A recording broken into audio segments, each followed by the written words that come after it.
So I finally caved and got myself a fancy singing rice cooker, and I have to admit that I'm completely obsessed with this because it's so incredibly easy. It's not all that big, so it goes away and fits really easily into my cabinets, and it makes rice really well. And one of the things I really love about it is that it keeps the rice warm for a very long time. And as you can see, it has measurements built into the bowl that show you the amount of water you need to add if you're making white rice, quinoa, steel cut oatmeal, or long grain white. So there's some regular white rice ready to go. And what you do is you take it, you dump it in. And so this is half a cup. So that's over here. This half a cup is how far I need to fill the water, or how high rather I need to fill the water.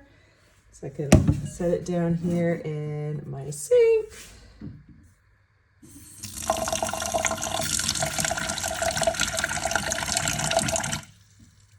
All right, so I'm at that line.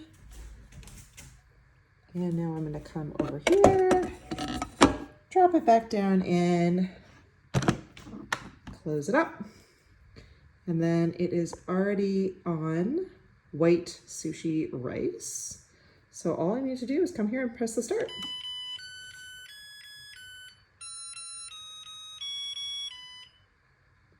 And now it's good to go.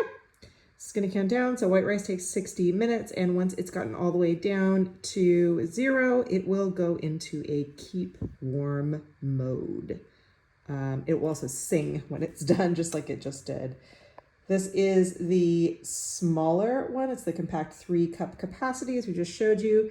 And I really like how easy it is to use and how versatile it is. It's not very big, as you can see on my counter. It doesn't take up a ton of space, and I can put it away really easily. And the bowl that it comes with is dishwasher safe, so I can just pop it out, throw it into my dishwasher, and it's ready to go again to make more rice.